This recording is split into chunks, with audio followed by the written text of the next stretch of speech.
آل إبراهيم في العالمين إنك حميد مجيد. أعوذ بالله من الشيطان الرجيم. بسم الله الرحمن الرحيم. تبارك الذي إن شاء جعل لك خيرا من ذلك جنات تجري من تحتها الأنهار ويجعل لك قصورا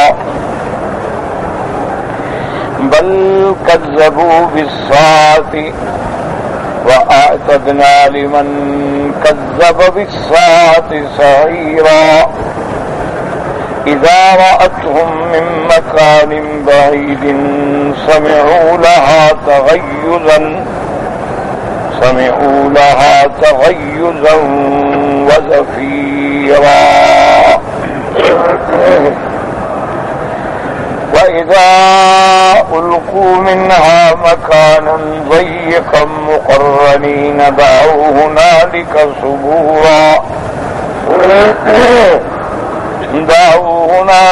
صبورا لا تدعوا اليوم صبورا واحدا وادعوا صبورا كثيرا. وقال عبد الرزاق قال أخبرنا معمر بن منصور عن مجاهد بن عبيد بن عمير في قوله تبارك وتعالى سمعوا لها تغيظا وزفيرا قال إن جهنم لتزفر زفرة لا يبقى ملك مقرب ولا نبي مرسل إلا خر لوجهه ترتعد فرائسه حتى إن إبراهيم عليه السلام ليجسو على ركبتيه ويقول رب لا أسألك اليوم إلا نفسي. اب مفسر رحمۃ اللہ علیہ فرماتے ہیں کہ اللہ پاک نے جو قرآن پاک میں ارشاد فرمایا ہے کہ جب جہنم کافروں کو دیکھے گی تو غصے سے سانس نکالے گی، جوش سے یعنی ہنائے گی اور غصہ کرے گی، اور ایسا ایک دفعہ سانس بھرے گی کہ کوئی پیغمبر، کوئی ملک، فرشتے جو ہے وہ بھی سجدے میں گر جائیں گے. ترتعد فرائسہ، اور جہنم کے ڈر سے ان کی شاہ رگ جو ہے، فرائس کہتے ہیں یہ دو رگیں جو ہیں یہ پھڑک رہی ہوں. حتیٰ کہ ابراہیم علیہ السلام بھی اپنے گھٹنوں پہ بل گریں گے اور کہیں گے یا ربی لا اسألک اليوم الا نفسی، میں اپنی ذات کے لیے معافی چاہتا ہوں. یعنی اس وقت یہ عالم ہوگا کہ پیغمبر بھی نفسی نفسی نفسی پکار اٹھیں گے. حالانکہ یاد رکھیں اصولی بات کہ انبیاء معصوم ہیں، انبیاء علیہم السلام معصوم ہیں، اور اللہ نے ان کو تو زندگی میں بشارتیں دے دی اپنی مغفرت کی، اپنی رحمت کی، اپنی عنایت کی. وہ تو سب سے اعلیٰ مقام جو ہے جنت کا اس پہ فائز ہوں گے، اور تمام انبیاء سے اعلیٰ مقام پہ رسل ہوں گے. تمام انبیاء اور رسول سے سب سے اونچا مقام وسیلہ جو ہے وہ حضور حضرت محمد مصطفیٰ صلی اللہ علیہ وعلی آلہ واصحابہ وسلم کو ملے گا. یہ وسیلہ جو ہے ایک مقام، ایک مرتبہ، ایک جگہ جنت میں اس کا نام ہے. یہ معنی نہیں ہوتا وسیلے کا جو ہم سمجھتے ہیں وسیلہ. اسی لیے حضور صلی اللہ علیہ وسلم نے فرمایا کہ جو بندہ آذان کے بعد جب مؤذن آذان کہے تو اسی طرح کہو جیسے مؤذن کہتا ہے، یعنی اللہ اکبر اللہ اکبر اللہ اکبر. اور جب آذان ختم ہو جائے تو پھر حضور صلی اللہ علیہ وسلم پہ درود شریف پڑھیں. اور بعض روایات میں یہ بھی آتا ہے کہ جب مؤذن کہتا ہے لا الہ الا اللہ تو آدمی کہے اشہد وانا اشہد ان لا الہ الا اللہ محمد الرسول اللہ اللہم صل علی محمد وعلی آل محمد کما صلیت علی ابراہیم وعلی آل ابراہیم وبارک علی محمد وعلی آل محمد کما بارکت علی ابراہیم وعلى آل إبراهيم إنك حميد مجيد اللهم رب هذه الدعوة التامة والصلاة القائمة آت محمد الوسیلۃ. تو یہ وسیلہ جو ہے یہ مقام ہے، یہ وہ مرتبہ ہے جنت میں جو سب سے اونچا مقام ہے، اور لا شک فی ذلک کہ میرے محبوب محمد مصطفیٰ کے لیے یہ مقام ہے. لیکن حضور نے فرمایا کہ جو میرا امتی میرے لیے یہ دعا مانگے گا تو میں بھی قیامت میں اس کی شفاعت کروں گا. تو اس میں تو کوئی شک نہیں. لیکن جہاں جہاں آتا ہے کہ اب حضرت آدم علیہ السلام کے پاس جائیں گے تو وہ کہیں گے کہ نفسی نفسی، حضرت نوح علیہ السلام کے پاس جائیں گے تو وہ بھی کہیں گے نفسی نفسی، ہر پیغمبر ڈر رہا ہوگا. تو یہ ڈر جو ہے یہ عظمت الہی کا ہے. جتنا شان بڑا ہوتا ہے اتنا دل میں اللہ کی عظمت اور اللہ کا خوف بھی بڑا ہوتا ہے. اب دیکھیں نا کہ ایک آدمی ہے ماشاءاللہ نمازی ہے، نماز سے تعلق ہے، دین سے تعلق ہے، وہ لیٹ ہو جائے، اذان آ جائے گھر میں، حالانکہ اس کو یہ بھی خیال ہوتا ہے کہ انشاءاللہ میں جماعت میں پہنچ جاؤں، لیکن وہ سوچتا ہے کہ آج میں جلدی نہ گیا، میں سنتیں نہ پڑھ سکا، میں تحیت المسجد نہ پڑھ سکا. او بیچارے کو خوف ہوتا. اور ایک ایسا بدبخت ہے کہ باہر کھڑا ہے، اذان ہو رہی ہے، اذان ہو رہی ہے، تلاوت ہو رہی ہے، نماز ہو رہی ہے، تو دروازہ بند کر کے دکان کے اندر بیٹھا ہو. تو اسی طرح جو کہ انبیاء علیہم السلام کا شان بہت بڑا ہے، تو جتنی شان زیادہ ہوگا اتنی اللہ کی عظمت و حیبت بھی دل میں زیادہ ہوگی. جب اللہ کی عظمت و حیبت زیادہ ہوگی تو خوف بھی اتنی زیادہ ہوگی. اسی لیے آپ دیکھتے ہیں کہ اولیاء اللہ جو ہیں ہمیشہ اللہ کے آگے تواضع کرتے ہیں. اسی طرح انبیاء ہمیشہ اللہ کے آگے روتے رہے. حضرت نوح علیہ السلام کا رونا کہ نامی کثرت رونے سے نوح لقب ہو گیا. اسی طرح حضرت یعقوب علیہ السلام کا رونا، سیدنا ایوب علیہ السلام کا رونا، حضور صلی اللہ علیہ وسلم کی دعائیں اور ساری رات مصلی پہ کھڑے ہو جانا. تو یہ وجہ کیا ہوتی ہے؟ یہ معنی نہیں ہوتا نعوذ باللہ انہیں کو اللہ کے وعدے پہ شک ہے، یا انہیں اپنے جنتی ہونے میں نعوذ باللہ کو ڈر ہے، یا انہیں خدا نہ خواستہ کو جہنم کا نہیں. اللہ نے تو ان کو معصوم بنا دیا ہے. لیکن عظمت کا تقاضا یہ ہے اور جہنم کی دہشت کا یہ عالم ہوگا کہ جب وہ سانس بھرے گی تو کوئی فرشتہ، کوئی پیغمبر الا خر لوجہہ ترتعد فرائصہ، وہ اپنے سجدے میں گر جائیں گے اور ان کی شارک جو ہے وہ بھی کانپ رہی ہوگی. حتی ان ابراہیم علیہ السلام ریسو علی رکبتیہ، سیدنا ابراہیم الخلیل بھی اپنے گھٹنوں کے بل گریں گے اور کہیں گے رب لا اسألک اليوم الا نفسی، یا اللہ میں اپنی ذات کے لیے معافی چاہتا ہوں. اب اللہ فرماتے ہیں وَإِذَا أُلْقُوا مِنْهَا مَكَانًا ضَيِّقًا مُقَرَّنِينَ. قال قتادہ بن ابن عبد اللہ بن ابن قال مثل الزج فی الرمح اے من ذیکہ، کہ جب ان کو جہنم کے تنگ مقام میں، تنگ کوٹھڑیوں میں ڈالا جائے گا. اب دیکھیں جہنم تو بہت بڑی ہے، تو تنگ کا کیا معنی؟ ایسے دیکھا نا دنیا میں اللہ معاف کرے جیلیں ہیں بہت بڑی ہوتی ہیں، لیکن ان کے اندر بڑے بڑے بیرکس ہوتے ہیں، بلاک بھی ہوتے ہیں اور کوٹھڑیاں بھی ہوتی ہیں، پھر پھانسی کی کوٹھڑیاں بھی ہوتی ہیں، 4 بائی 4 فٹ کی کوٹھڑیاں بھی ہوتی ہیں. تو اس طرح وہ جہنم کے ایسے تنگ مقام پہ جالیں گے کہ جیسے آپ نے دیکھا ہے نا کہ جو لوگ لوہے کی شام چڑھاتے ہیں اور اس میں لکڑی کو داخل کرتے ہیں، تو جیسے وہ جگہ تنگ ہوتی ہے کہ لکڑی کو پکڑ لیتی ہے، ایسے وہ جہنم اس کو پکڑ لے گی جہنم. من ذیکہ وقال عبد اللہ بن وهب اخبرنی نافع بن یزید بن یحییٰ بن ابی سعید یرفع الحدیث الى رسول اللہ صلی اللہ علیہ وسلم انه سئل عن قول الله تعالى واذا القوا منها مكانا ضيقا مقرنين قال والذي نفسي بيده انهم يستكرهون في النار كما يستلفظ في الحائط. یہ روایت بھی مرفوع حضور صلی اللہ علیہ وسلم سے پوچھا گیا کہ یا رسول اللہ صلی اللہ علیہ وسلم کافروں کے بارے میں جو اللہ فرماتے ہیں کہ جہنم میں ان کو ایک تنگ مکان میں ڈالا جائے گا، آپ نے فرمایا والذی نفسی بیدہ، مجھے قسم ہے اس ذات پاک کی جس کے قبضہ قدرت میں میری جان ہے، انہم لیستکرہون فی النار، ان کو زبردستی جہنم میں ڈالا جائے گا. جیسے تم میخ مارتے ہو نا تو زبردستی دیوار مضبوط ہو تو بڑے زور سے میخ کو داخل کرتے ہو، ایسے ان کو بھی ایسے تنگ مقامات میں داخل کیا جائے گا. مقرنین دعوا ہنالک ثبورا، مقرنین مانا بندھے ہوئے، اے مقتفینا هنالک صبورا، وہاں پکاریں گے کیا؟ غیر حسرت، ہائے مسرت، ہائے مصیبت، ہائے عذاب. هنالک صبورا بالویل والحسرت والخیبت، کہ ہائے آج ہم نامراد ہو گئے، ہم محروم ہو گئے، ہم جہنمی ہو گئے. اللہ حکم دیں گے کہ بار بار پکارو، اب تمہاری پکار کا کوئی فائدہ نہیں ہوگا. کیوں؟ پکارنے کا وقت تھا، تم دنیا میں اللہ کو پکارتے، تم دل سے توبہ کرتے، ایمان لاتے، اللہ کے آگے جھک جاتے، آج بچ جاتے. اب یہ مقام چاہے پکارو، چاہے وہاں ویل کرو، چاہے حسرت کو پکارو، چاہے موت کو پکارو.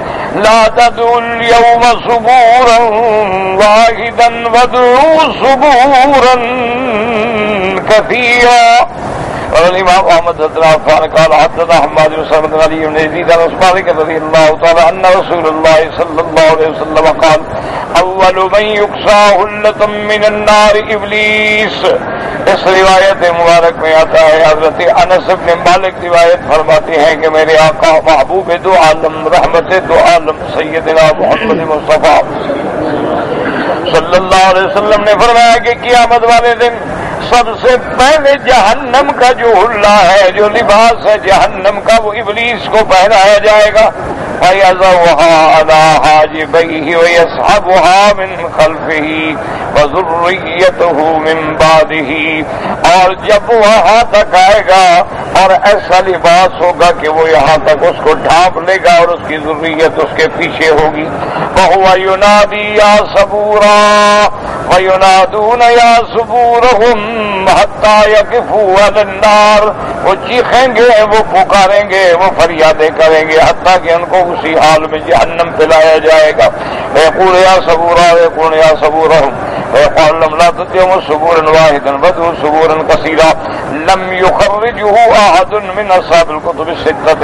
سیاہ ستہ کے محدثین میں سے کسی نے اس حدیث کو اپنی کتابوں میں ذکر نہیں فرمایا. ورواه ابن حاتم احمد بن سنان نفان به رواه ابن حدیث مالك سلبي وقال في بعض كاتب صبورا واحدا لا تدعوا اليوم ويلا واحدا. صبور کا معنی ہوتا ہے ہلاکت. ہائے میری ہلاکت، ہائے ہلاکت آ جائے، موت آ جائے، لیکن اس وقت کیا فائدہ ہو؟ بدو ویلن کثیر وقال الصبور والہلاک. صبور کا معنی ہے ہلاکت. بل اظہر ان الصبور یجمع الہلاک والویل والخسار والدمار.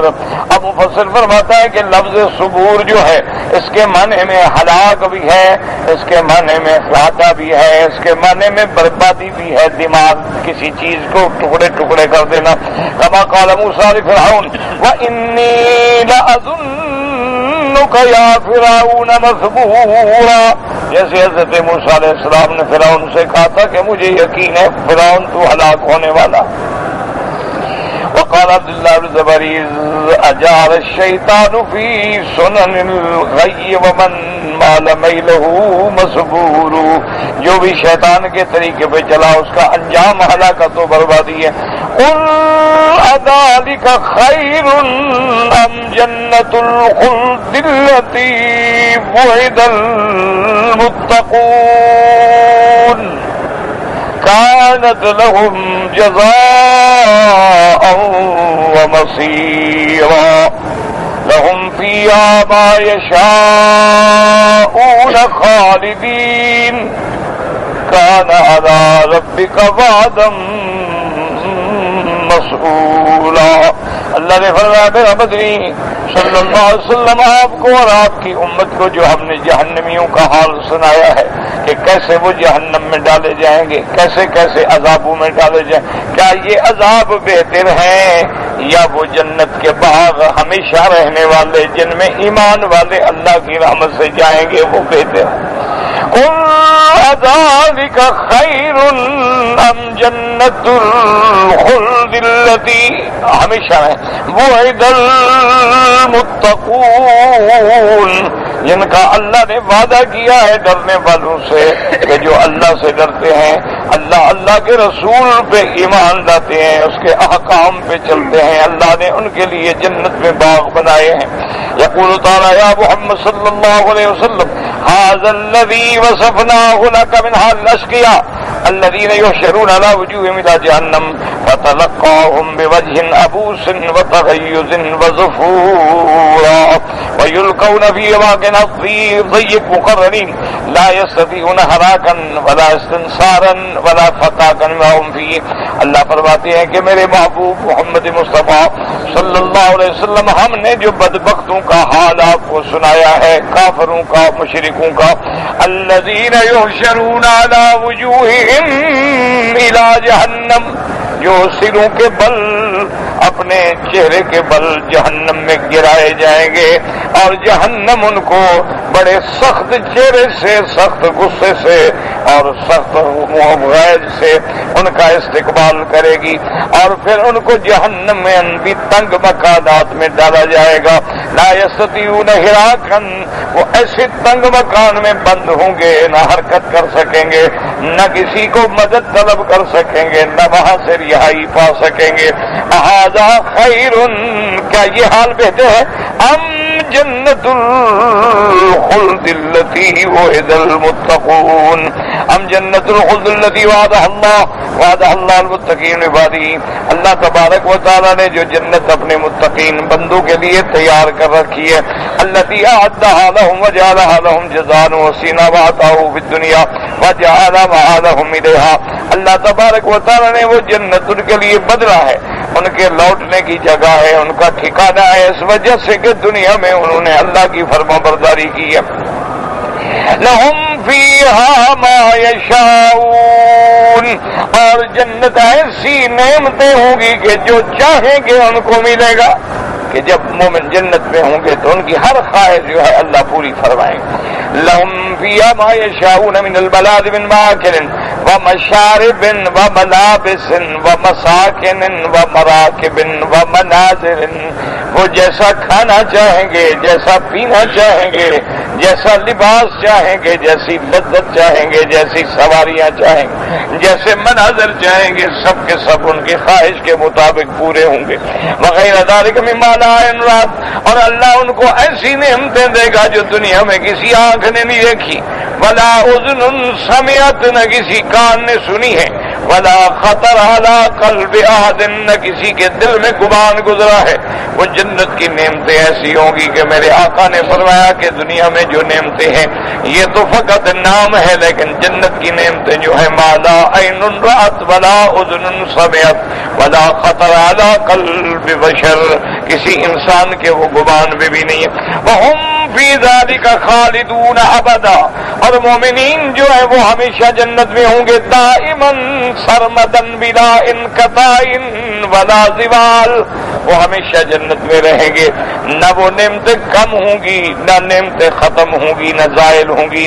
ولا انقضاء ولا یبغون عنہا ولا، دنیا میں بندہ اعلیٰ سے اعلیٰ محلات میں رہے، لیکن کبھی دل چاہتا ہے کہ میں اس کے علاوہ کہیں اور چلا جاؤں، لیکن جنت کی نعمتیں ایسی ہوں گی کہ وہاں نکلنے کا ارادہ بھی نہیں کریں گے مومنین. وَهَذَا مِنْ وَعْدِ اللَّهِ الَّذِي تَفَضَّلَ بِهِ عَلَيْهِمْ وَأَحْسَنَ بِهِ إِلَيْهِمْ، اور یہ اللہ تعالیٰ کی طرف سے وعدہ ہے، اللہ ان کو اپنا فضل کے ساتھ، اپنے رحمت کے ساتھ عطا فرمائیں گے، کیونکہ یہ قاعدہ ہے کوئی بندہ جنت میں نہیں جائے گا مگر اللہ کی رحمت سے، اور کوئی جہنم میں نہیں جائے گا مگر اللہ کے عدل سے اور اللہ کے انصاف سے. کیوں ہم چاہے لاکھ نیکیاں کریں، اللہ کی ایک رحمت کا بھی ہم شکر ادا نہیں کر سکتے، تو پھر ہم اپنی نیکیوں سے تو جنت میں نہیں جائیں گے، اللہ کے فضل سے جائیں گے. اور اس لیے فرماتی ہے کہ میرے مالک کا یہ احسان ہے، کان علی ربک وعدا مسئولا، اللہ پہ کوئی چیز واجب نہیں، لیکن یہ اس کا کرم ہے کہ اس نے مومنین کے لیے اپنے ذمے کر دیا کہ مجھ پر تمہاری جنت واجب ہے، حالانکہ کچھ بھی واجب نہیں، یہ واجب کرنا بھی اس کا احسان ہے. اذا بدا یکون کما حق، یعنی جو کچھ میرے اللہ کا فرمان ہے وہ ہر حال میں ہوگا. كما حكى ابو جابر بن جرير بعض علماء العربية ان معنى قوله وعدا مسؤولا معنى وعدا واجبا، کہ اللہ کی طرف سے یہ وعدہ ہے جو اللہ نے اوجب على نفسه برحمته ومنه وكرمه. وقال ابن جريج عن بعض كان على ربك وعدا مسؤولا، يقول وسألوا الذي وعدهم وتنجزوه قیامت میں مومنین جب جائیں گے تو اللہ سے سوال کریں گے مولا جو آپ نے وعدہ فرمایا تھا پورا کریں تو اللہ پورا فرمائیں گے. وقال محمد بن كعب القرظي في قوله قال ربك وعدا مسؤولا ان الملائكة تسأل لهم ذلك. اللہ کے فرشتے سوال کریں گے اللہ تیرے بندے آ گئے ان کے ساتھ جو آپ نے وعدہ فرمایا ان کو انعام عطا فرمائے.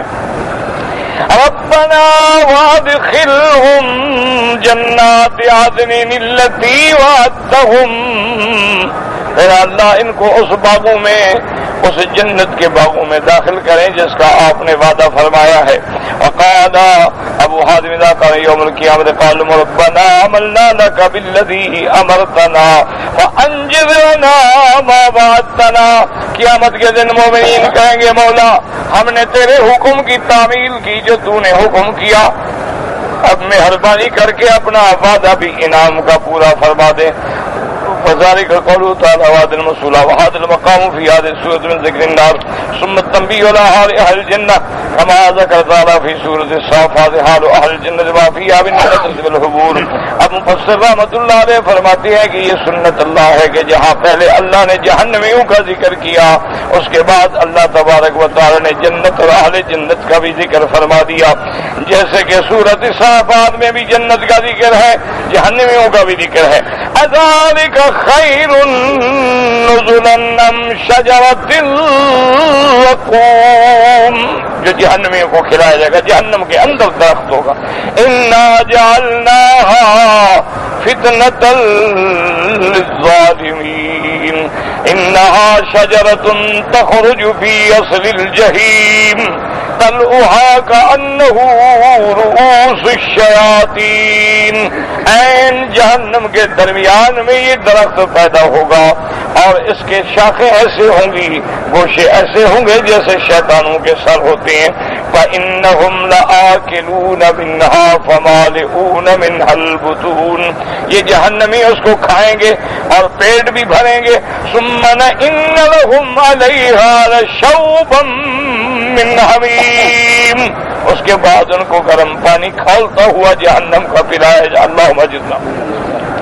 ثم إن مرجعهم إلى الجحيم إنهم ألفوا آباءهم ضالين فهم على آثارهم يهرعون. وجہ کیا ہے کہ ان کافروں نے اپنے باپ دادے کو جس گمراہی شرک کے رستے پہ پایا یہ بھی اسی پہ چلتے رہے اسی پہ دوڑتے رہے. اللہ تبارک و تعالی جہنم سے بچائے. دعا کریں اور اپنی رحمت کے ساتھ جنت الفردوس نصیب فرما دے. اللہم اجرنا من النار اللہم اجرنا من النار یا مجیر اجرنا من النار.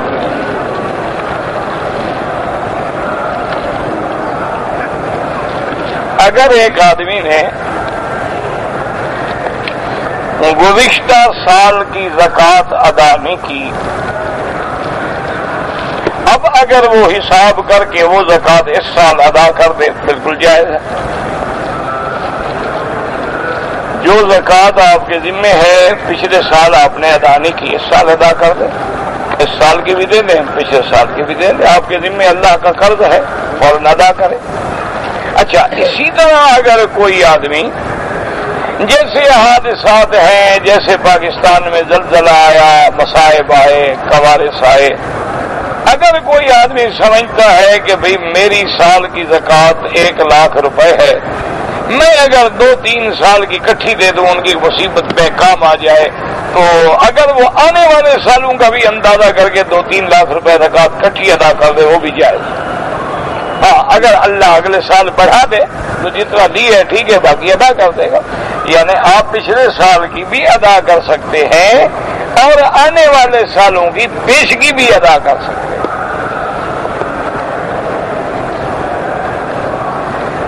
عورت اپنے باپ اور بھائی کے سامنے بال دکھا سکتا ہے نہیں دکھا سکتا. عورت جب بڑی ہو جائے جب بالغ ہو جائے چاہے باپ ہے یا بھائی ہے ان کے سامنے دوپٹے میں رہے گی. اس کو یہ اجازت نہیں ہے کہ دوپٹہ اتار دے. اس کو یہ اجازت نہیں ہے کہ بالوں کو کھلا رکھے اور بالوں کو بنا سنوار کے بھائیوں کے سامنے پھرتی رہے. منع ہے شریعت. ہاں اس کو پردے کی ضرورت نہیں کہ اب کپڑا پہن کے چادر اوڑھ کے بیٹھے بھائی کے سامنے وہ ضروری نہیں. اپنے باپ کے سامنے وہ بڑی چادر لے پردے کی سارے بدن کو ڈھک کے بیٹھے وہ ضروری نہیں. لیکن یہ اجازت نہیں ہے کہ وہ اپنے بھائی ہو باپ ہو کہ ان کے سامنے بال کھولے میک اپ کرے سنگار کرے اور ایسے انداز سے کہ بال اس کے نظر آئیں، یہ سب چیزیں حرام ہیں۔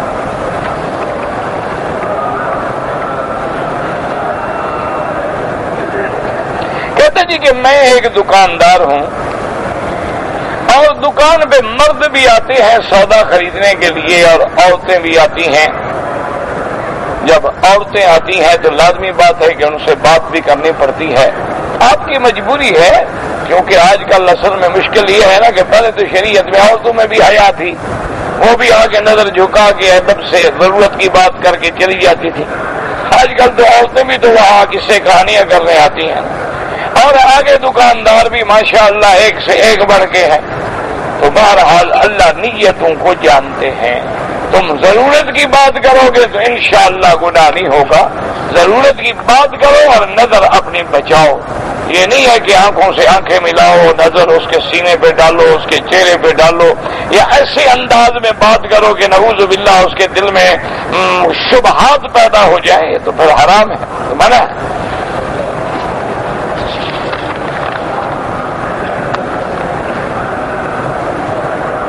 ایک آدمی کی آمدنی جو ہے وہ تو حلال نہیں تھی، لیکن ان حرام کے پیسوں سے اس نے اپنے ماں باپ کو بھی حج کرایا ہے۔ ماشاءاللہ بڑا شریف آدمی ہے، یعنی ماں باپ کو حج کرا رہا ہے وہ بھی حرام کے پیسوں۔ انا للہ و انا الیہ راجعون۔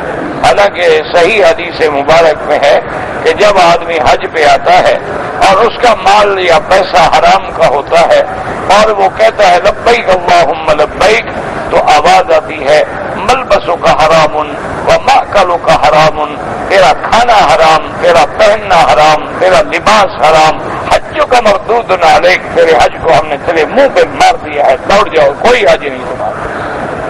لیکن اب فقہا کے نزدیک یہ ہے کہ والدین کو تو پتہ نہیں تھا کہ ہمارا بیٹا حرام کے پیسے لگا رہا ہے، انشاءاللہ اللہ کرے گا ان کا تو حج ہو جائے گا، لیکن تمہارے اوپر جو ہے وہ بہت بڑا گناہ ہے۔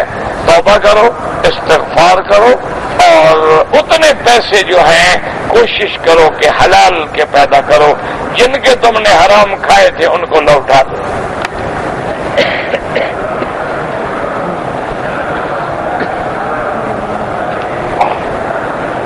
اگر ایک آدمی ہے سیل مین ہے، دکان میں کام کرتا ہے، اس کو ضرورت پڑی، اس نے مالک کی اجازت کے بغیر دکان سے کچھ پیسے لے لیے، خرچ کر ڈالے، بعد میں دکان میں ڈال دیے، ٹھیک ہے، لیکن یہ بھی ناجائز ہے کہ بغیر کسی کی اجازت کے پیسے کو تصرف میں لانا حرام ہے۔ یہ تو تم نے غلطی کی، اچھا کیا پیسے تم نے واپس کر دیے، استغفار کرو، لیکن آئندہ اپنے مالک سے پوچھ لو کہ بھائی میں ملازم ہوں، مجھے بھی کسی وقت ضرورت ہو جاتی ہے، تو کتنی حد تک مجھے حق ہے کہ میں استعمال کروں اور بعد میں تمہیں واپس کروں گا، یا تم میری تنخواہ سے کاٹ لو، لیکن ان سے اجازت لے لو تو پھر گناہ نہیں ہوگا، ورنہ بغیر اجازت کے خرچ کرنا، بغیر اجازت کے کسی مال میں تصرف کرنا جو ہے وہ شرعاً حرام۔ اسی لیے لکھتے ہیں کہ حضرت حاجی امداد اللہ صاحب مہاجر مکی رحمت اللہ علیہ جو ایک بہت بڑے بزرگ گزرے ہیں، اور سب سے بڑا کمال ان کی بزرگی کا یہ تھا کہ اتباع سنت رسول اللہ، بس یہ ان میں کمال۔ تو ایک دفعہ آپ جا رہے تھے مدینہ منورہ، اور اس دور میں نہ تو گاڑیاں تھیں، نہ کاریں تھیں، نہ موٹریں تھیں، اونٹوں کا سفر ہوتا تھا۔ تو انہوں نے ایک اونٹ والے سے بات طے کی کہ میں نے مدینہ منورہ جانا ہے، پیسے طے ہو گئے، سامان وامان ہر چیز دکھا دیا۔ ان کا ایک شاگرد تھا، وہ آیا اور اس نے ایک خط دیا، انہوں نے کہا حضرت میں نے سنا ہے آپ مدینہ جا رہے ہیں، انہوں نے کہا ہاں جا رہے ہیں، حضرت میرے خط لے جائیں، فلاں آدمی کو دے دیں گے۔ فرمایا ٹھیک ہے لیکن ٹھہر جاؤ، وہ اونٹ والا بندہ کام گیا ہے، وہ آ جائے، وہ بدو آ جائے، اتنی دیر تم یہاں ٹھہرو۔ اس نے کہا حضرت اونٹ والے سے بلا میرا کیا کام، میں نے ایک خط دیا ہے، آپ لے جائیں آپ کی مہربانی، نہ لے جائیں آپ کی مہربانی۔ انہوں نے فرمایا خدا کے بندے میں نے خط لے جانے سے انکار نہیں کیا، لیکن جب میں نے اپنا کرایہ اپنا معاملہ اونٹ والے سے طے کیا، اس کو اپنا سامان دکھا دیا تو تمہارا خط جو ہے اس وزن میں شامل نہیں تھا۔ اب اس کی اجازت کے بغیر میں یہ وزن زیادہ رکھ دوں تو اس کا قیامت میں کون جواب دے گا؟ اس کو آنے دو، وہ اجازت دے دے گا، میں لے جاؤں گا، نہیں دے گا نہیں لے جاؤں گا۔ اور آج کل تو سمجھدار اور ماشاءاللہ بہت بڑا تجربے کار اس کو کہتے ہیں جو ہوائی جہاز میں اگر 40 کلو سامان ہلاؤ ہو تو 80 کلو لے جائے، کہتے ہیں دیکھا جی کیسا 40 کلو تو ہم نے کندھے پہ ڈال دیا، 10 کلو تو ہم نے ہاتھ میں اٹھا لیا تھا، اور دیکھو جی کیسے ان کی آنکھوں میں دھول جھونکی ہے، پتہ نہیں لگ رہا جی 80 کلو مال لے گئے۔ اچھا بعض ایسا ہوتا ہے کہ کاؤنٹر پہ جو لوگ ہوتے ہیں ڈیوٹی کرتے ہیں ان سے دوستی ہوتی ہے،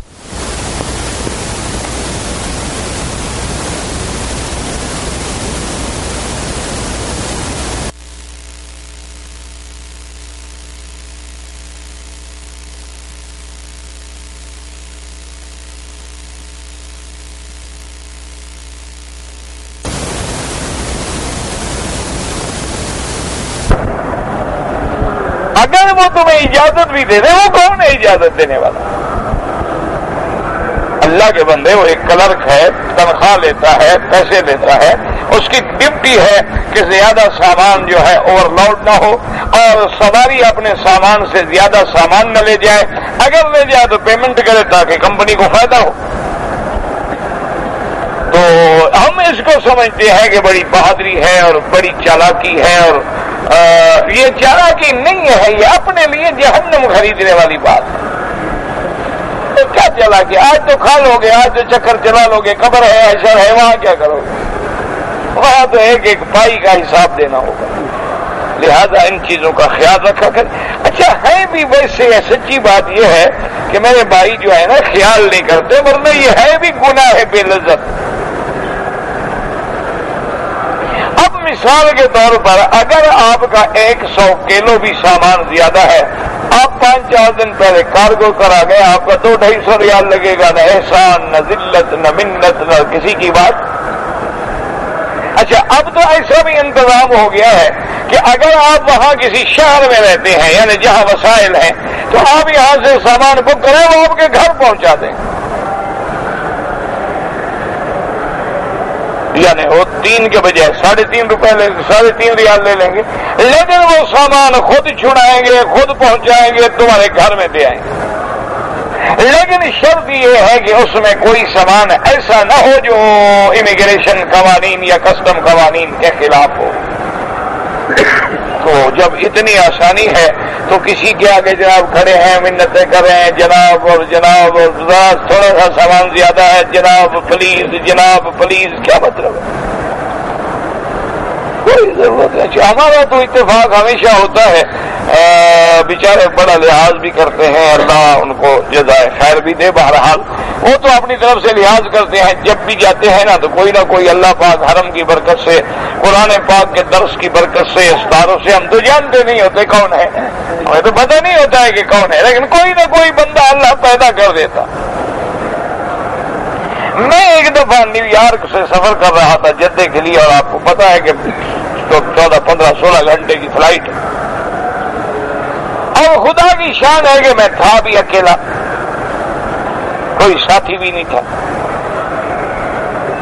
تو اب 16-17 گھنٹے کی فلائٹ ہو اور آدمی اکیلا ہو اور اکانومی کلاس ہو اور میری طرح وہ گھٹنوں کے آرتھرائٹس کا مریض ہو، اس کو تو ماشاءاللہ اکڑ جاتا ہے نا آدمی، ویسے ٹینگا کر کے بیٹھے ہیں، کب تک بیٹھیں گے؟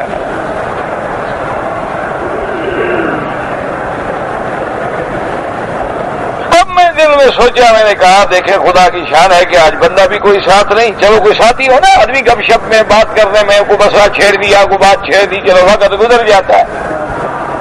تو میرے آج اتفاق کی بات ہے کہ کوئی ساتھی بھی نہیں ہے، سفر بھی بہت لمبا ہے، اور پھر میرے پاس ٹکٹ بھی اکانومی کا ہے۔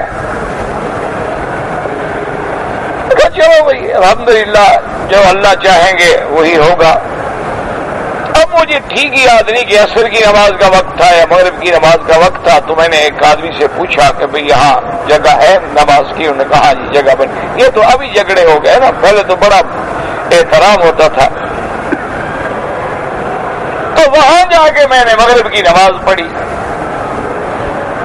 نماز پڑھنے کے بعد ایک آدمی بالکل سفید پوش آدمی، اور یعنی وہ اپنی وردی کے اعتبار سے معلوم ہو رہا تھا کہ وہ چپراسی جیسے ہوتے ہیں نا صفائی کرنے والے، لیکن ماشاءاللہ داڑھی تھی اس کی۔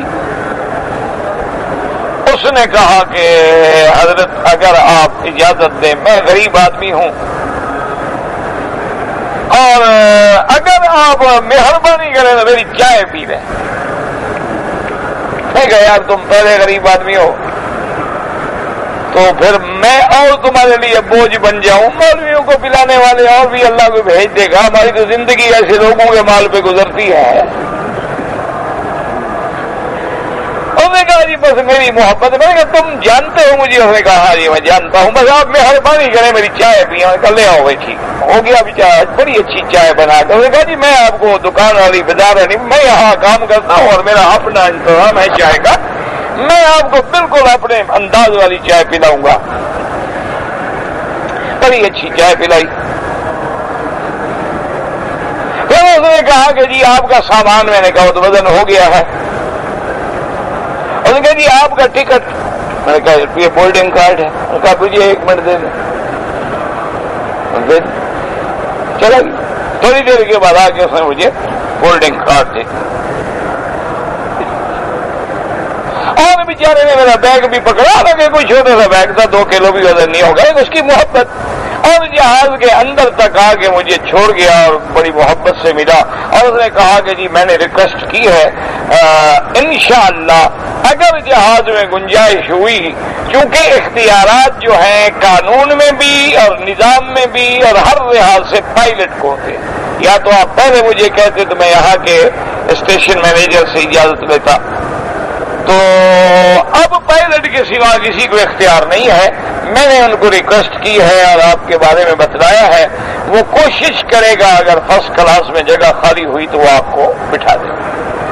میں نے تو سوچا ابھی اس کی محبت، اللہ اس کو جزائے خیر دے، یہ غریب خود بیچارہ تو چپراسی قسم کا آدمی ہے، اس کی بلا کون سنے گا؟ میں کہا ٹھیک ہے بھائی جزاک اللہ، اللہ تجھے خوش رکھے، تیری محبت، تم نے مجھے چائے پلائی، چھوڑو گزر جائے گی انشاءاللہ۔ تو بہرحال وہ چلا گیا، وہاں کے بیٹھ گیا اپنی سیٹ پہ، جہاز چل پڑا۔ جب جہاز آٹو پہ ہو گیا، سیدھا ہو گیا، اوپر اپنے مقام پہ چلا گیا، تو ایک ہوسٹس نے آ کے مجھے کہا کہ جی آپ کا بورڈنگ پاس کہاں ہے؟ میں نے کہا یہ ہے، اس کا نمبر یہ ہے۔ میں نے کہا پڑھ لو۔ میں نے کہا جی آپ فرسٹ کلاس میں تشریف لائیں، وہ پائلٹ صاحب نے مجھے بھیجا ہے اور آپ وہاں تشریف لائیں اور پھر وہ آپ کو ملنے کے لیے بھی آ رہے ہیں۔ اللہ نے بھجوا دیا، وہ مجھے ملنے کے لیے آیا بیچارہ، تو بڑی محبت سے ملا۔ وہ تو عرب تھا نا، سعودی ایئرلائن تھی، بڑی محبت سے اس نے کہا جی میں تو صبح آپ کے درس میں ہوتا ہوں، لیکن وہ مجھے تعارف جس نے کرایا نہیں، اللہ کا ولی آدمی ہے۔ انہوں نے کہا یہ اس کو آپ ایسے نہ سمجھنا چپراسی وپراسی، یہ تو اللہ میں سے ہے، ہمیں جب مشکل سے دعائیں کرواتے ہیں۔ یہ تو بڑا فقیر بندہ ہے، حلال کا رزق کھاتا ہے، سچی بات کرتا ہے، اور میری زندگی میں ایسا کوئی آدمی نہیں جس کی اس نے سفارش کی ہو۔ پتہ نہیں آپ سے اس کو کیا محبت تھی۔ پھر میں نے اس کو بھی بتایا، میں نے کہا وہ میرے بھی ایک لحاظ سے استاد ہیں، میں ان کے درس میں صبح صبح کبھی بیٹھ جاتا ہوں، ان کو تو پتہ نہیں ہے کہ میں درس سنتا ہوں، لیکن جب تم نے نام لیا ہے تو میں نے بھی شکل دیکھی، آپ فکر نہ کریں، ہم ان کو فرسٹ میں لے جائیں گے۔ انہوں نے کہا حضرت یہ تو بڑا اللہ والا آدمی، تو ایسے اللہ کے بندے چھپے پڑے ہوتے ہیں، پتہ ہی نہیں ہوتا۔ اچھا وہ چپراسی بیچارہ صفائی کر رہا ہے۔ اللہ اکبر، اللہ تبارک و تعالی اپنے رحمت سے انتظام کرتے ہیں، بس ہم کیا دھیلے کے لوگ ہیں۔ مکیف سے جو پانی آتا ہے اس پانی سے آدمی غسل کرے تو مکیف میں گزرنے سے کوئی پلید تو ہو نہیں جاتا، باقی اتنا تو نہیں ہوتا کہ تم غسل کرنا شروع کر دو۔ ہاں یہ الگ بات ہے کہ مکیف سے گرتا ہے، تم 2 دن نیچے کھڑے رہو تو غسل ہو جائے گا۔ کیا کرے؟ اب یہ بھی سوال ہے، بڑا مجھے بتاؤ میں کیا کروں، آپ بتائیں۔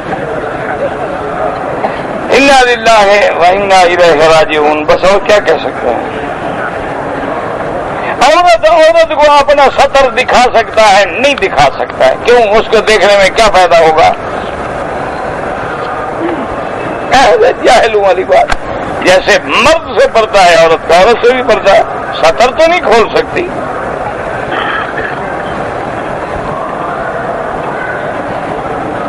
سرکار دو عالم رحمت دو عالم نماز میں بھول گئے تھے، ہاں بھول گئے تھے۔ 4 رکعت والی نماز تھی، حضور نے 2 رکعت پڑھ کے سلام پھیر دیا۔ ایک صحابی کھڑے ہوئے، انہوں نے عرض کیا اقصرت الصلاۃ ام نسیت یا رسول اللہ صلی اللہ علیہ وسلم کے حضور یا تو نماز چھوٹی ہو گئی ہے یا پھر آپ بھول گئے ہیں، آپ نے 4 کے بجائے 2 رکعت پڑھی۔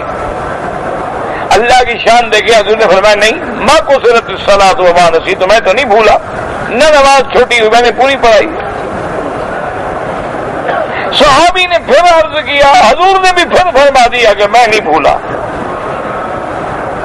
صحابی نے تیسری دفعہ عرض کیا کہ یا رسول اللہ قصرت الصلاۃ، یا تو نماز چھوٹی ہوگی، اللہ نے وحی بھیج دی کہ 4 کی 2 پڑھاؤ، اس کا تو ہمیں پتہ نہیں، ام نسیت یا رسول اللہ۔ اب حضور نے باقی صحابہ کی طرف دیکھا، یعنی مقصد سوال کا یہ تھا کہ صدق ذل یدین، یہ ٹھیک کہہ رہا ہے؟ صحابہ نے کہا کہ ٹھیک کہہ رہا ہے، پھر حضور نے باقی 2 رکعتیں پوری کی۔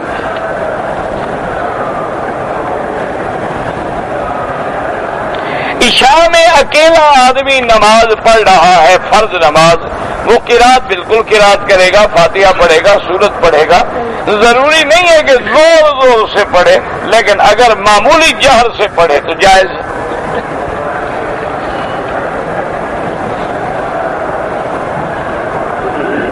اگر ایک مسافر ہے، حرم میں پہنچا، نماز ہو گئی، اب وہ مسافرانہ نماز پڑھے گا، بالکل جب مسافر ہے تو مسافر ہے، حرم ہو، مکہ ہو، مدینہ ہو، مسافر مسافر ہے۔ اگر اکیلے پڑھے گا 2 رکعت پڑھے گا۔ اگر فجر کی نماز آدمی کی رہ جائے تو فجر کی نماز بھی قضا کرے، اور فقہا فرماتے ہیں کہ 2 رکعت سنت بھی قضا کر لیں، حالانکہ سنت کی قضا نہیں ہوتی، لیکن حضور کو یہ فجر کی 2 رکعت جو ہے نا بڑی محبوب تھی۔ آپ نے فرمایا کہ اگر اللہ مجھے ساری دنیا کی چابیاں دے دے نا، مجھے یہ 2 رکعت زیادہ پیاری ہے۔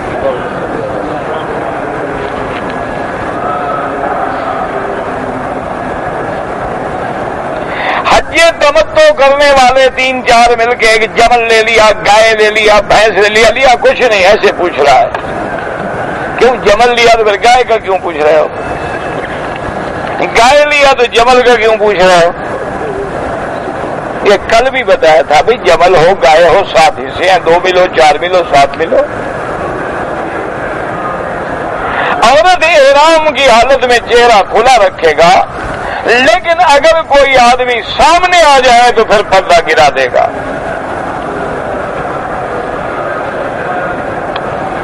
اگر کسی آدمی نے جھوٹی قسم کھا لی ہے، بات سمجھو، جھوٹی قسم کا کفارہ نہیں ہوتا۔ یہ لوگوں نے عجیب سمجھا ہوا ہے کہ جھوٹی قسم کھا لو کفارہ دے دو، یہ قسم نے لکھا ہے۔ کفارہ ہوتا ہے کہ قسم کھا کے قسم توڑ دیا۔ میں نے قسم کھایا میں یہ کام کروں گا، میں نے وہ کام نہیں کیا۔ ایک ہے کہ جان کے جھوٹی قسم کھا رہا ہے، وہ تو توبہ کرے، گناہ ہے اتنا بڑا، وہ کفارے سے تھوڑا معاف ہوگا۔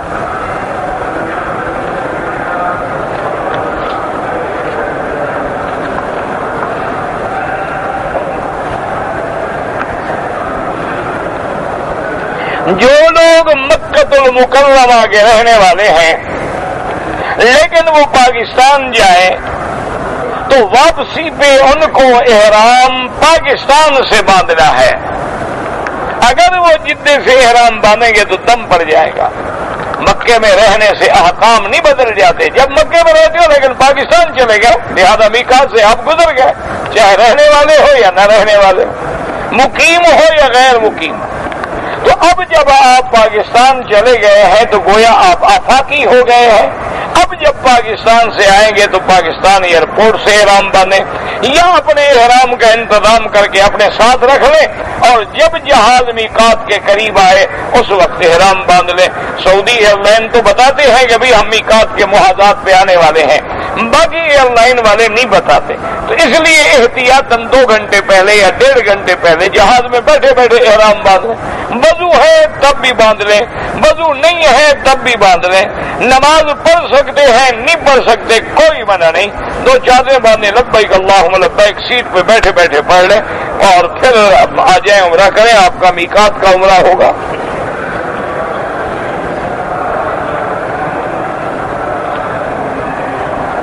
اگر کوئی آدمی نے احرام کی حالت میں بھول کر عطر لگا لیا, کتنی جگہ پہ لگایا, اگر عضو کامل کو لگا لیا, مثلا پورے ہاتھ کو لگا لیا, یا لگا کے دونوں ہاتھوں کو رگڑ لیا, یا لگا کے پورے چہرے پہ لگا دیا, اور پھر اس کے بعد اس کا ازالہ نہیں کیا, اس کو دھویا نہیں, مٹایا نہیں, تو دم دینی.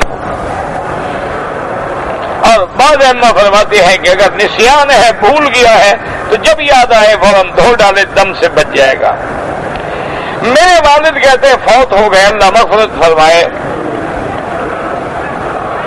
اللہم اغفر لجمیع المسلمین والمسلمات والمؤمنین والمؤمنات الاحیاء منہم والاموات. جو بھی آدمی مسجد الحرام منا حدود حرم مکہ میں, سمجھ لو سارا مکہ حرم ہے, ادھر مدینے والی طرف سے حرم کی حد جو ہے وہ مسجد تنعیم کے قریب ہے, جدے والی طرف سے شمیسی کے قریب ہے, طائف والی طرف سے جعرانہ کے قریب ہے, عرفات والی طرف سے عرفات کے قریب ہے. سارا حرم ہے, جہاں بھی نماز پڑھے گا 1 کا لاکھ ملے گا, اور اگر مسجد میں جا کے پڑھے گا انشاءاللہ تو 25 لاکھ ملے گا. اور اگر اللہ کے کعبے میں آ کے یا کسی بڑی جامع مسجد میں پڑھے گا تو 27 لاکھ ملے گا. اور پھر جتنا کعبے کے قریب ہوگا, جتنی جماعت بڑی ہوگی, اتنی اجر اور بڑھتا چل جائے گا. کہتے جی کہ ٹیلی فون پر نکاح ہوتا ہے, بالکل نہیں ہوتا. ٹیلی فون پر نکاح نہیں ہوتا, کیونکہ ٹیلی فون پر ایک تو آواز بدل سکتی ہے, اور دوسرا مغالطہ بھی دیا جا سکتا ہے. اگر آپ نے نکاح کرنا ہے اور لڑکی جو ہے مثلاً پاکستان میں ہے, بنگلہ دیش میں ہے, ہندوستان میں ہے, اس کا آسان حل ہے کہ آپ ایک خود اپنی قلم سے کسی کو وکیل شرعی بنا دیں کہ بھئی میں فلان ابن فلان فلان ابن فلان کو اپنا وکیل شرعی بناتا ہوں, وہ مسمات فلان بنت فلان سے جا کر میرا نکاح کرا دیں. یہ میری طرف سے ایجاب قبول کرنے کا ان کو حق ہوگا, مہر معین کرنے کا حق ہوگا, 2 گواہوں کے دستخط کرا کے اس کو وکالت نامہ بھیج دو, وہ تمہاری طرف سے جا کے ایجاب قبول کر لے, آرام سے نکاح ہو گیا. کوئی مسئلہ نہیں, کوئی جھگڑا نہیں, کوئی پریشانی نہیں. باقی ٹیلی فون پر جو ہے وہ اعتماد نہیں ہوتا. گو آج کل ایسے ٹیلی فون بھی آ گئے ہیں, آج کل چونکہ کمپیوٹر کا زمانہ ہے, وہاں بھی وہ کیمرہ لگا دیتے ہیں, ادھر بھی کیمرہ لگا دیتے ہیں, لیکن پھر بھی فقہا اجازت نہیں دیتے. وہ کہتے ہیں لازمی بات ہے کہ ایجاب قبول ہو, یا اس کے سامنے ہو, یا اس کے وکیل کے سامنے ہو, اور 2 گواہوں کے سامنے ہو. اس لیے آپ شرعاً وکیل بنا دیا کریں اپنے کسی بزرگ کو, چاچے کو, بھائی کو, کسی قابل اعتماد آدمی کو اپنا وکیل بنا دیں. وہ وہاں جا کر گواہوں کے سامنے حق المہر کے انعقاد کے بعد شرعی طور پر ایجاب و قبول کر کے تمہارا نکاح کر دے, بس جائز ہے. واللہ اعلم. اللہم صلی علی سیدنا محمد وعلی آل سیدنا محمد کما صلیت علی ابراہیم وعلی آل ابراہیم فی العالمین انک حمید مجید. اللہم بارک علی سیدنا محمد وعلی آل سیدنا محمد وبارک وسلم. اللهم أنت ربي لا إله إلا أنت الأحد الصمد الفرد الذي لم يلد ولم يولد ولم يكن له كفوا أحد. اللهم أنت ربي لا إله إلا أنت الحنان المنان بديع السماوات والأرض يا ذا الجلال والإكرام. يا لطيف يا لطيف يا لطيف ألطف بنا بلطفك الخفي. يا لطيف يا لطيف ألطف بنا في تيسير كل أسير فإن تيسير كل أسير عليك يسير. اللهم أنت الميسر لكل أسير وأنت على كل شيء قدير. اللهم يسر أمورنا وأمور المسلمين. اللهم يسر أمورنا وأمور من أوصانا واستوصانا وأخواننا وأمور المسلمين. اللهم يسر أمورنا وأمور المسلمين والراحة لقلوبنا وأبداننا والسلامة والعافية في ديننا ودنيانا. اللهم لا تجعل مصيبتنا في ديننا ولا تجعل الدنيا أكبر همنا ولا مبلغ علمنا ولا إلى النار مسيرنا واجعل الجنة هي دارنا وقرارنا. اللهم استرنا بسترك الجميل. اللهم استرنا بسترك الجميل. اللهم استرنا بسترك الجميل. اللهم احفظنا واحفظ أهلنا أولادنا بلادنا أخواننا أخواتنا ذرياتنا أموالنا عن كل سوء ومكروه. یا الہ العالمین یا ارحم الراحمین بیماروں کو شفا عطا فرما. یا اللہ سب بیماریاں دور فرما. یا اللہ ظاہری باطنی روحانی جسمانی نفسانی بیماریوں سے بچا. یا اللہ ہم تیرے عاجز بندے ہیں، اپنے گناہوں کا اقرار کرتے ہیں، اعتراف کرتے ہیں، ہمیں معافی عطا فرما. یا اللہ آپ کو معاف کرنا بڑا محبوب ہے، ہم پر بھی معافی عطا فرما دے. اللہم انک عفو کریم عظیم تحب العفو فاعف عنا. یا اللہ عالم اسلام کی عزت و غلبے کا فیصلہ فرما. یا اللہ کفار و مشرکین کی ہزیمت و شکست کا فیصلہ فرما. یا اللہ گستاخان رسالت معاب پر اپنی طرف سے قہر نازل فرما. یا اللہ ہم عاجز ہیں، ہم بالکل بے بس ہو چکے ہیں. یا اللہ ہم تو کافروں کے سامنے بات بھی نہیں کر سکتے. یا اللہ ہم تو زبان بھی نہیں کھول سکتے. یا اللہ ہم تو فریاد بھی نہیں کر سکتے. یا اللہ ہم تو اپنے دل کے زخم بھی نہیں دکھا سکتے ہیں. لیکن یا اللہ انک قوی مقتدر، تو قادر ہے. یا اللہ تو عزیز ذو انتقام ہے. یا اللہ تو غالب ہے. یا اللہ تو اپنے محبوب اور حبیب کے بدلہ لینے پہ قادر ہے. یا اللہ ان دشمنوں پہ اپنی طرف سے عذاب مسلط فرما دے. یا اللہ ان کی زندگیوں کو عذاب بنا دے. یا اللہ ان کی زندگیوں کو عذاب بنا دے. یا اللہ ان کے آرام کو حرام کر دے. یا اللہ ان پر ان کی زندگی اور جینا دو بھر کر دے. اللہم سلط علیہم قلبا من کلابک. یا اللہ اپنے جنگل کے کتوں میں سے کسی کتے کو ان پہ مسلط فرما دے. یا اللہ ان کے وجود کو ان کی موت کو عبرت بنا دے. یا اللہ حرمین الشریفین کو قیامت تک ہر فتنے سے محفوظ فرما دے. یا اللہ حاسدین کے حسد سے محفوظ فرما. ظالمین کے ظلم سے محفوظ فرما. مفتنین کے فتن سے محفوظ فرما. یا اللہ ہمیں مانگنا نہیں آتا، بغیر مانگے عطا فرما. یا اللہ حضور کی امت کے ہر بندے کو دین کا داعی بنا دے. یا اللہ دین کا سپاہی بنا دے. یا اللہ دین کی دعوت دینے والا بنا دے. یا اللہ پورے عالم میں دین کی تبلیغ کرنے والا بنا دے. پورے عالم میں فضائے ہوا ہدایت کی چلا دے. یا اللہ پوری امت میں جوڑ پیدا فرما دے. یا الہ العالمین یا ارحم الراحمین ہمارے ظاہر اور باطن کو ایک فرما دے. یا اللہ ہمیں ایمان کی دولت سے مالا مال فرما دے. ہماری اولادوں پہ رحم فرما. اولادوں کی اولادوں پہ رحم فرما. ہماری نسلوں کی نسلوں پہ رحم فرما. ہدایت اور رحمت کے فیصلے فرما. خادم حیات کسی کا محتاج نہ فرما. اللہم انک ملیک مقتدر ما تشاء من امر یکون. اللہم اسعدنا فی الدارین.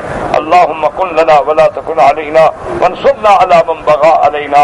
اللہم کن بنا رؤوفا رحیما ولا تجعلنا شقیا ولا محروما. سبحان ربک رب العزة عما یصفون وسلام علی المرسلین والحمد للہ رب العالمین.